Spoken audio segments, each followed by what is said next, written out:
What a Tuesday. Morning Scone presented by Brock, the Baton Rouge Orthopedic Clinic, Hudco Roofing, HudcoRoofing.com. Do business with someone you know, Hudco Roofing, HudcoRoofing.com, and Restored Motions, RestoredMotions.com. If you have pain, just book a session with Crystal Poche over at Restored Motions. She will help bring you out of it, RestoredMotions.com. Okay, hope you all had a great start to your week there on Monday. How about Monday Night Football last night with the Bears all of a sudden finding an offense and exploding past the Patriots. Jimmy Ott gave you Bears plus 8.5. So outright winner.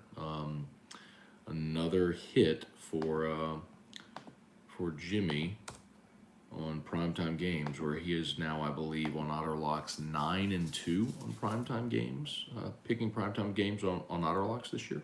So, of greater consequence, though, some news yesterday around LSU. Jaden Daniels, Harold Perkins, Mekhi Wingo, all honored by the league office. Daniels, the offensive player of the week. Perkins, the freshman of the week.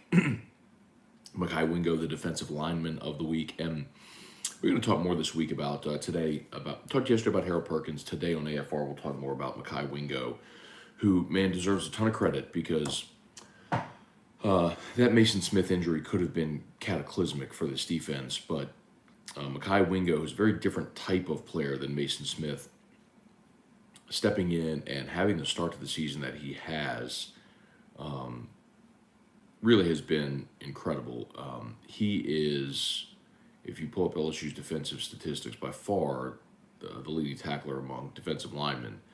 I mean, your leading tacklers on the team: Baskerville, Penn, Ward, Perkins, Brooks. So linebackers, DBs. Then next is Mekhi Wingo. Mekhi Wingo's got 33 tackles. For context, Greg Brooks, 35. Ward and Perkins, 36. Harold Perkins has only 3 more tackles than Mekhi Wingo. Dude has been awesome, man.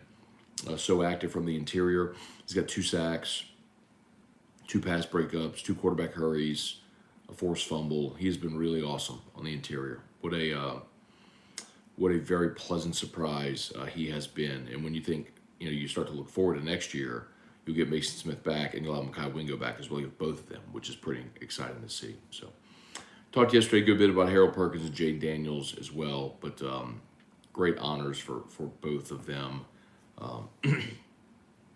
being recognized by the league office. And then we also found out on Monday the LSU-Alabama game is officially 6 p.m., so it will be a night game in Tiger Stadium. We kind of talked about that here for several weeks now.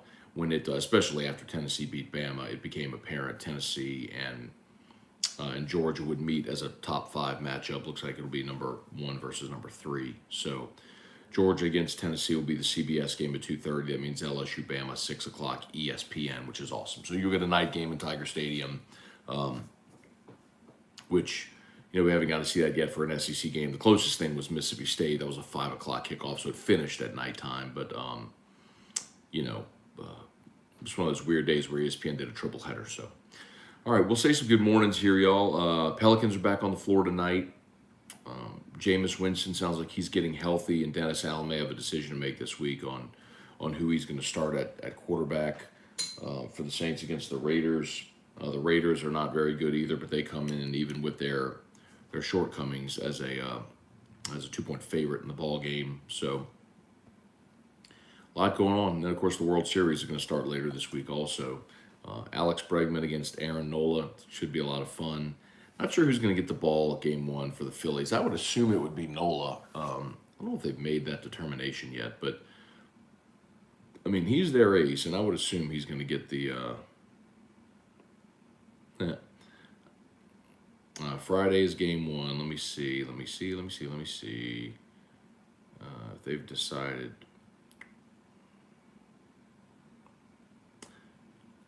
Do not see a pitching matchup yet listed.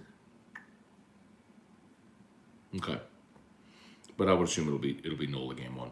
Anyway, all right, we'll say some good mornings here, man. Y'all fire away if you got questions, comments, concerns, other things to talk about. Fire away. Jeff McKiffin, good morning. Megan Hurst, Quentin Breakbill, Jason Austin, Chase Pellegrin, Ryan Amanda Guidry, Ron Ritchie, good morning. Jeremy Sagely, good morning, Matt. LSU plus 14.5. I believe this line moves to under 14 by game time. Is it 14.5? I thought I saw 16. Let me check. Maybe it opened at 16 and it's already been bought down. If that's the case, it might go below 14. Let me see. Okay, I'm looking at 14.5 right now. I wonder if it opened at 16. If somebody knows, let me know. But I thought I saw a 16. It's already down to 14.5. But that's sort of that, that pressure point at 14.5.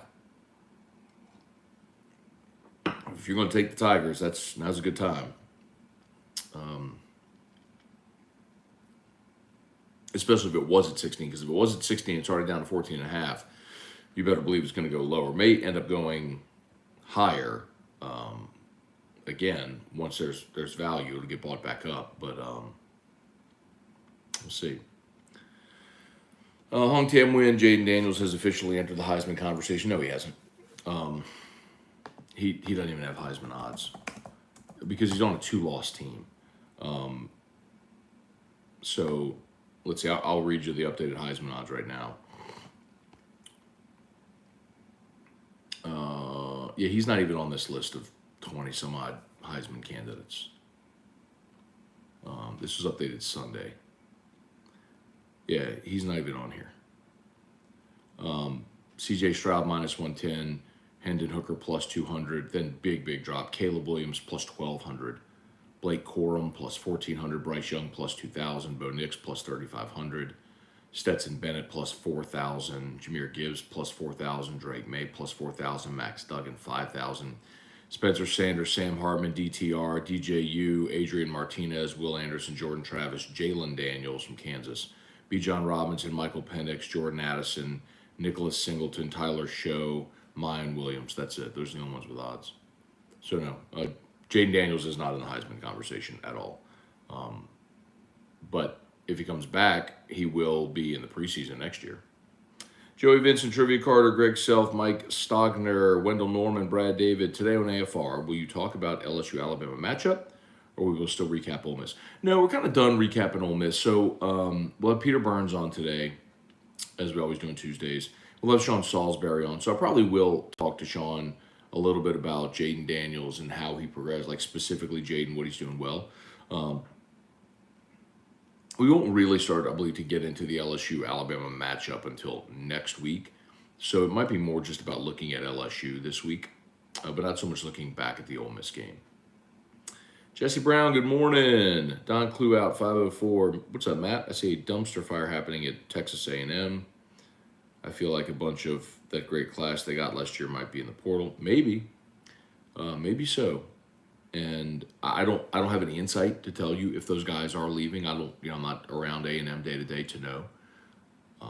It does stand to reason that if a program is struggling, there might be guys that look for greener pastures. Happened at LSU the last 2 years. And it would be interesting to see if some of those players that were. Well, here's what I would say too. Those players that were, maybe considering LSU that chose Texas A&M, and maybe did so on the merits of NIL. If the money is what mattered then, would it still matter now? You know what I mean?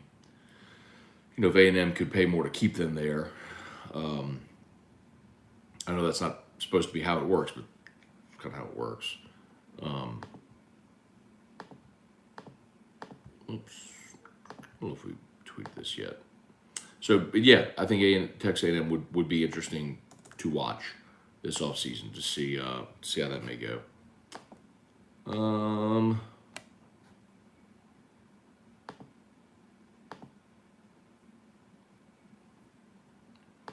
Right. Sorry about that. Okay. Where are we? Truax, what's good? Hey, Dad. Good morning. Chris Anthony. What it do, Matt? I love what Lane Kiffin said when they asked him how we slowed them down. He said we played Perkins. Yeah, he said they got more aggressive in the second half, and they played 40, who looks different than everybody else out there, which is true. Matthew Shelley, what's up, Stephen? Are the Pelicans cursed? They've drafted not one but two supposedly generational talents in Zion and AD. The guys can't stay on the floor. Not mad at Zion, but he lasted one freaking game. He's out again with a hip injury. So it was 2 games. He played in the first 2 games. And I don't know, have we got an update on Zion's hip? I mean, he took a hard fall. I don't know if you saw that. But I'll tell you this. All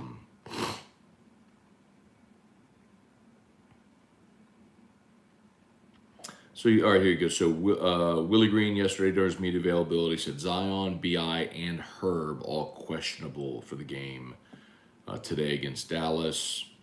Herb had imaging done on his right knee. Everything came back fine. That's great to see. Williams, look, Zion's thing was just very obvious, right? I mean, he was going up, and there was contact, and he took a really hard fall. So landed on his hip and his back without bracing himself. So you got to play 82.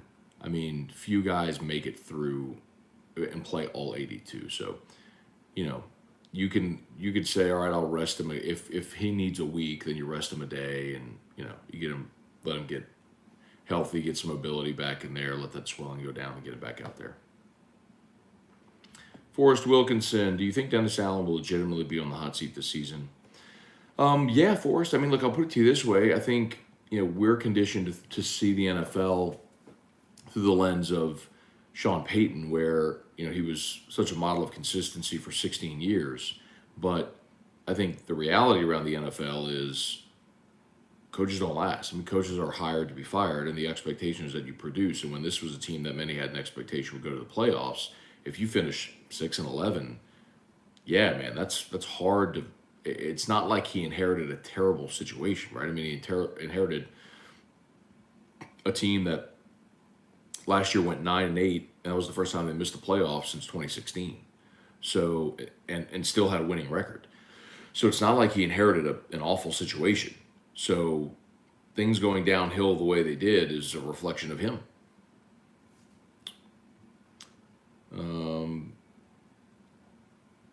Charlie Cavell, what's going on? Kelly Gross, Trey Patan, Kelly Presley, Johnny Troxler, what's going on? Jason Horn, that was a nasty fall. Whole arena went silent. It was, man. I mean, the crazy thing is so Zion got a block on the defensive end. He was leading a fast break. And then it was Crawford, wasn't it? Who he blocked, came back and returned the favor, and got the hard foul and that hurt him. Patrick Berglass, what's up? Carson Stevenson, morning, Matt. Never get to catch these live. Glad I could finally pop and say hello. We'll eventually make it to BR from Lafayette for Whiskey and Wine one day. We look forward to seeing you, Carson. Thanks for being there, man. Paul Losi, what's going on? Is the team staying on campus this week? What do you mean? Like, there's no game, so they're not. I mean, they would just stay at their, usual, like, stay at their dorms or apartments sort of thing. But I mean, I told you all over the summer that LSU's Friday night lodging had been moved. They're not staying at Lot Cook anymore. They're staying at the Renaissance.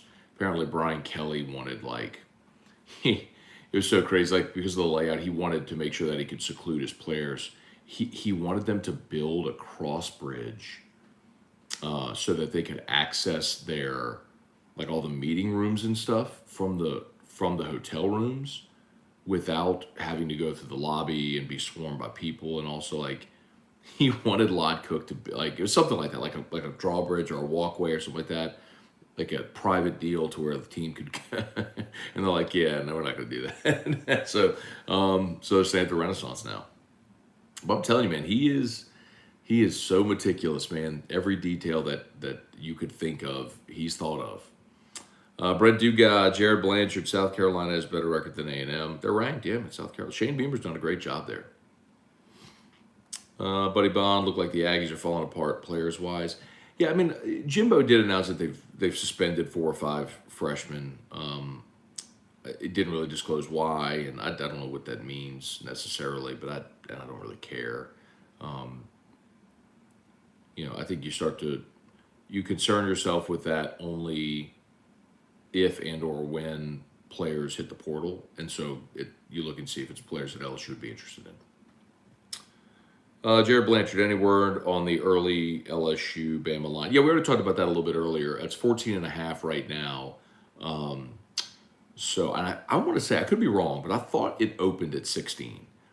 I could be wrong on that. So, but I think it opened at 16, then it has already been bet down to 14.5. And I think a big part of that, y'all, as we've talked about, is Alabama has struggled on the road the last 2 years. They just have. I mean, it last year lost at A&M.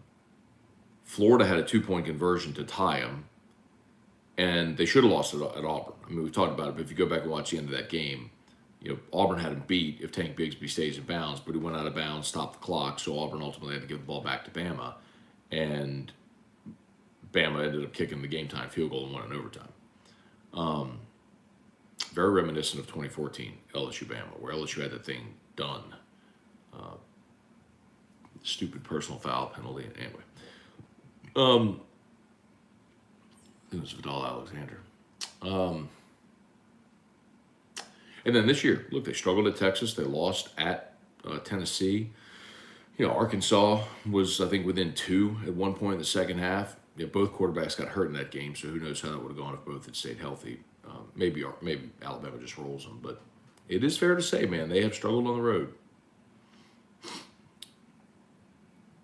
Pat Usman, what's tomorrow night's pour for Scone and Tea? Able to publish it yet? Usually they send it to me today. I talk about the break-even bottles every week at Oliver Twist for Scone and Tea. They pull an allocated bottle off the shelf and they offer it at a break-even price where they don't make any money on the pour. They just offer it really, really cheap. Great opportunity to try great whiskeys. Like last week was Elijah Craig 18. Excuse me. So I don't know what it is yet, Pat, but usually they tell me they'll send me the graphic today and then I'll share the graphic. Larry Garner, Randall Offrecht, good morning.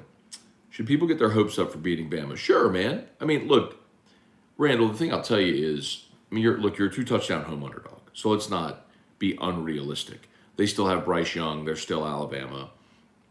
They put up 49 on a team that waxed you. And, if they had a kicker and, any semblance of a defense that could have slowed Tennessee early, they win that game. I mean, think of it that way, dude. Like, Alabama went on the road to Tennessee, scored 49 points. They gave up 52, committed 17 penalties, a school record, gave them a defensive score, or a special team, I think it was a special team score, but they muffed a punt. And Tennessee still needed a wobbly kick from almost 50 yards to walk them off in their own building. So, Bama's good, don't get it twisted. But does LSU have a shot? Sure, we've seen terrible LSU. Look, LSU was terrible last year and darn near beat Alabama. And Alabama last year is better than they are this year.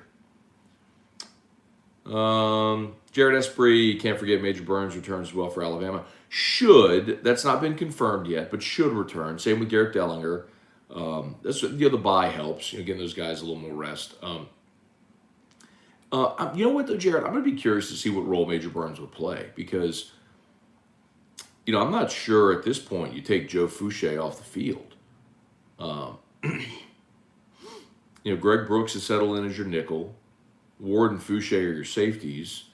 You taking Fouché off the field to put Major Burns back in? I mean, if nothing else, it gives you some rotation, right? It gives you some depth, but I don't know. That'd be an interesting question this week. Reed Rule, good morning. Any word on when Trevor Penning will be back? Nothing official. They'd said they kind of hoped, I think, mid part of the season. The 8th or 9th game. So getting close, man. Probably within the next couple weeks. Patrick Ramos, good morning. You still at 8-4, or have you bumped it to 9-3? Yeah, man. I mean, at this point, I'd say 9-3, man. I think. Look, my feeling all along was they'd be at 6-2 right now. And I thought they lose to Bama, beat UAB, and then split Arkansas, Texas A&M. I think to get to 9, you'd have to beat Arkansas and Texas A&M both on the road, which feels inherently more doable now than it did. But I'll tell you what will be interesting to watch. If LSU does lose to Bama and then has to go on the road to Arkansas, let's see how they respond. We saw once already this year, right? I mean, they lost to Tennessee at home, went on the road to Florida, tough place to play, and scored on 6 straight possessions and really handled that game. So they responded well in that situation. They may have to do it again. So, let's see. Did I deftly evade your question? I mean, shoot, I'd love to think that they get to 9. You know, can you go 3-2 in your Final 5 when one of those is UAB? I'd sure like to think so. I think the Arkansas game is the one that for me is really tough, where you have to play Bama and then go on the road to Arkansas. And that was a spot for a lot of years where LSU teams did not get off the mat. LSU's teams did not get off the mat after they lost to Bama. And, I think it'll be interesting to see how Brian Kelly's squad handles either the success, the emotion of beating Bama, or the disappointment of losing a really emotional game. Joseph Feltwell, good morning. 5 weeks until my second daughter is born. All right, Joseph. Prayers for everyone involved there, for you and your baby girl coming, for your bride. Hope everybody is safe and healthy and all goes exceptionally well. Andrew Wynn, good morning. Would you ever consider doing a show or podcast with Russ Mitchell? Love the chemistry I'll have on air. Sure, yeah. Weston Weaver, good morning. Dalton Barnett, good morning, Maddie. Is it safe to say if LSU beats Bama, we should win out? That Arkansas, I think LSU can, should, will beat A&M. The Arkansas game is the one that I would circle and say, tricky spot, pretty good team. I'll tell you, the matchup, Arkansas's secondary is terrible. So LSU should be able to move the ball at will. On the flip side, Arkansas don't have any receivers. They never really replaced Traylon Burks, and they're not very good, in the pitch and catch game. So I don't think could take advantage of LSU's weakness. It's a team a lot like Florida. Big physical runner at quarterback, pretty good running game, all that sort of stuff. Don't really have much by way of the passing game that scares you. So that's a matchup that really favors LSU. It really is. And they should win it, but the spot on the schedule is what always makes me a little leery. As always, shout out to Brock L. Baton Rouge Orthopedic Clinic, New North Peace. Go to Brock, Hudco Roofing, HudcoRoofing.com. Need a roof? We'd love to give you a free, no-obligation roofing inspection. Hudco is pinned in the chat. And Restored Motions. You got pain? Book a session with Crystal Poche over at Restored Motions. She will get you feeling better. Guaranteed. RestoredMotions.com. Sean Kabisky, morning, Matt. I was watching highlights of baseball fall scrimmage. Is Trey Morgan still playing first base? Figured he would have moved for the big guy. Trey Morgan's playing first and left. And the big guy you're talking about, I think, is Tommy White, who is playing both first and third. You've also got Cade Beloso back, who can play first base for you. So you got a little bit of a rotation over there at first. They're trying to figure out where guys fit. But Tommy White's been playing some third, and Trey Morgan's been playing some left. Jason H. Dalton Barnett, Alabama opened at 21. Ooh, I don't know if it opened at 21. 21 before the... let me see. I'm going to see what I can find, because there was probably a preseason line. 21 before the Ole Miss. I'll see what I can find. Greg T. Otterlock Redemption on the Bears. Yes, sir. Marcus Washington, good morning. Folks who believe in and trust in the process of Brian Kelly. I told folks first detail Coach and Saban. Go Tigers. Taz, besides winning, what does Coach DA need to show us in order to keep his job winning? It's that easy, man. Taz, you know this. The NFL is a results-oriented league. It's not about growth and progress and all that sort of stuff. It's not about detail and structure. It's the NFL. You got to win. You just got to win. So, You know, and I'll even give you something tangible. I would say I want to say a winning record for the remainder of the season. Like they're not gonna finish the season with a winning record, but you're 2-5 through 7. You got 10 to go. Be better than 5-5. If you can find a way to get 6 wins, go 6-4 in your remaining 10 games, I think that would be an amazing turnaround against this schedule. Brad David, it's funny how after the Florida State game, fans are saying LSU won't win another game. Now LSU can win the West. So yesterday in AFR, I did go through, read some of the old texts on the show text line from right after the Florida State game. Pretty comical. Might go back and scan the comments on Whiskey and Wine. That could be fun too. Does Rashid's play make Hardy easier to let go or trade? Yeah. I mean, I thought Rashid Shaheed's been awesome. You know, and if that's a guy that you trust,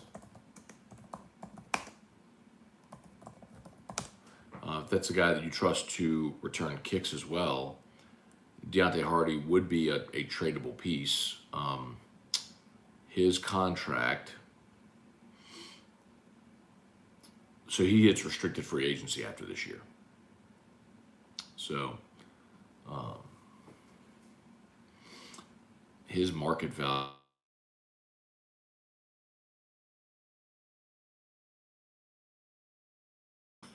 they calculate his market value at $9.8 million annual salary. Saints ain't paying that, I'll tell you that much. As much as they have already invested in Michael Thomas and now Jarvis Landry and drafting Chris Olave, they're not going to pay Deontay Hardy $10 million. They're just not. So he's making about $500,000 this year, $588.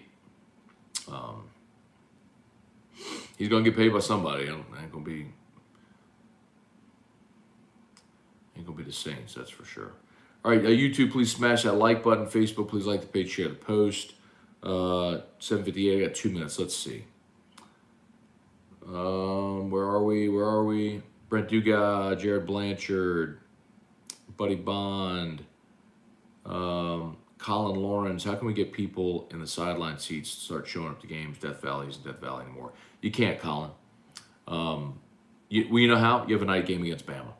Just recognize that's what it's like everywhere in college football now. Everyone built enormous stadiums, and the home viewing experience got so good, and parking stinks, and nobody wants to wait in line for the bathroom or to get a Coke or a beer or water. It's just what it is now. But maybe once a year or a couple times a year, you'll have a great environment for a home game, like when Bama comes in, a week from Saturday. That'll be awesome. But you're just never going to get it consistently anymore. Jeremy Kling, good morning. Does this team remind you of 2008 Tigers before the championship team? That's tough to say, Samuel, because what I think about mostly with 2008 is young quarterback who made a lot of mistakes and an atrocious defense. So, honestly, no, it doesn't remind me at all of 2008. If you're talking about the team itself. If you're talking about before a championship, 2008 wasn't.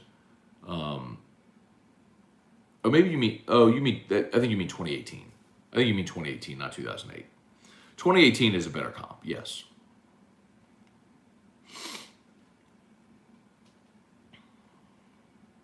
Let's see, even if Daniels puts up another 4 or 5 tutties against Bama, he still wouldn't be considered a Heisman candidate because of 2 or 3 losses.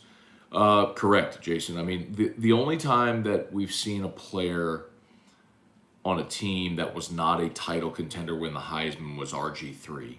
And it was just a weird year where there wasn't an obvious choice among the contenders. And he had a great statistical year. And he did it at Baylor, which stunk forever, so it made it even more of an outlier. But no, I mean, you've got just too many heavy hitters at the top of the Heisman odds that there's no room for a guy on a 2 or 3 loss team to elbow his way through.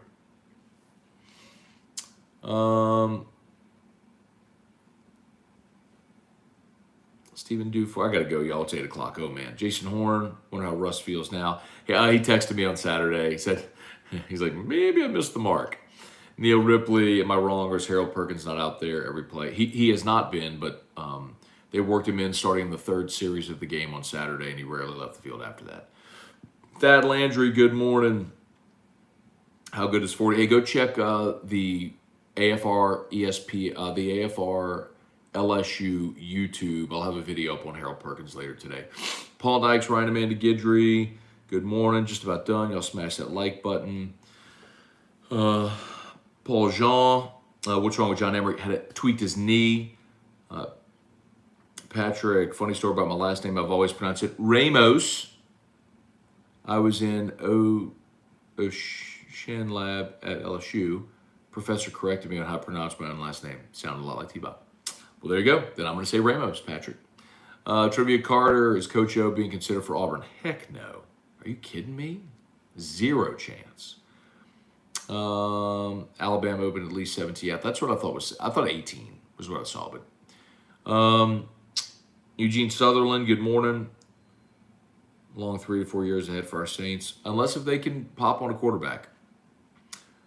James Wade, Tim Tebow won the Heisman with 2 losses. They actually lost 3 games that year in 2007. I was talking about recently, but yeah, 07. And Tebow they were at one point in the season ranked number 1 that year. Of course, they lost to LSU, but they lost the game before that too. They lost to 08 was the year they lost to Ole Miss.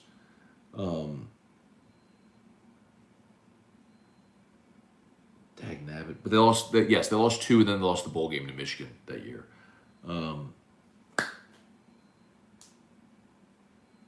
What's their other loss in 07? They lost one before they came to Baton Rouge. Auburn? I think they lost to Auburn. I think 07 Florida lost to Auburn.